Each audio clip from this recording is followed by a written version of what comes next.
కేరళలోని కొచ్చిన్ తీరంలో లైబీరియా నౌక ప్రమాదానికి గురైన ఘటనలో నీట మునిగిన కంటైనర్లతో కొన్ని తీరానికి కొట్టుకొచ్చాయి. దక్షిణ కొల్లం అలప్పజా తీరాల్లో 9 కంటైనర్లను గుర్తించినట్టు అధికారులు వెల్లడించారు. కొచ్చిన్ తీరానికి 38 నాటికల్ మైళ్ల దూరంలో లైబీరియా నౌక ఆదివారం పూర్తిగా నీట మునిగిపోయింది. అందులోని 640 ఇంధన కంటైనర్లు సైతం సముద్రంలో పడిపోయాయి.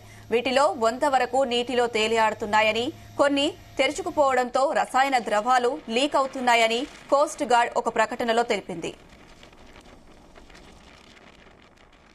నౌకలో 27 మంది సిబ్బంది ఉండగా ఇండియన్ కోస్ట్ గార్డ్ 24 మందిని రక్షించింది. నేవీ షిప్ ఐఎన్ సుజాత మరో 3 సురక్షితంగా ఒడ్డుకు చేర్చింది. నౌకలో భారీగా రసాయనాలు ఉన్నాయని, అవి సముద్రంలో లీకై వేగంగా విస్తరించడంతో మత్స్యకారులు సముద్రంలోకి వెళ్లవద్దని కేరళ ప్రభుత్వం హెచ్చరికలు జారీ చేసింది. రసాయనాల లీకేజీని అరికట్టడానికి కోస్ట్ గార్డ్ కృషి చేస్తుంది.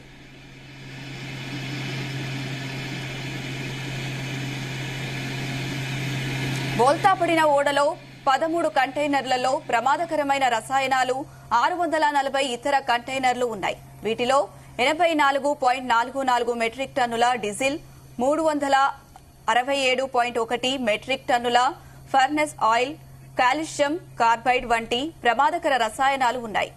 ఓడ మునిగిపోయిన తర్వాత రసాయనాలు లీక్ అయ్యాయి. ఇవి సముద్రపు నీటితో కలిసి అత్యంత ప్రమాదకరమైన ఎసిటిలిన్ వాయువును విడుదల చేస్తుందని కోస్ట్ గార్డ్ హెచ్చరించింది. మ్యాపింగ్ సాంకేతికతతో చమురు లీకేజీని అంచనా వేస్తున్నారు. లీక్ అయిన ఇంధనం గంటకు దాదాపు 3 కిలోమీటర్ల వేగంతో కదులుతుందని గుర్తించింది. పర్యావరణానికి తీవ్రమైన ముప్పు కావడంతో చమురును విచ్ఛిన్నం చేయడానికి వైమానిక డోర్నియర్ విమానాలు డిస్పరెంట్స్ ను స్ప్రే చేస్తున్నాయి. కేరళలోని సముద్ర తీరం జీవ వైవిధ్యానికి నిలయం, పర్యాటకానికి ప్రధాన ఆకర్షణ. ఈ రెండింటికి ఎలాంటి విఘాతం కలగకుండా కేరళ రాష్ట్ర విపత్తు నిర్వహణ అథారిటీ చర్యలు తీసుకుంటుంది.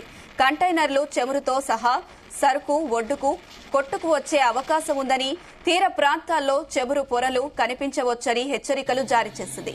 భద్రతా కారణాల దృష్ట్యా మత్స్యకారులు సముద్రంలోకి వెళ్లవద్దని హెచ్చరించింది.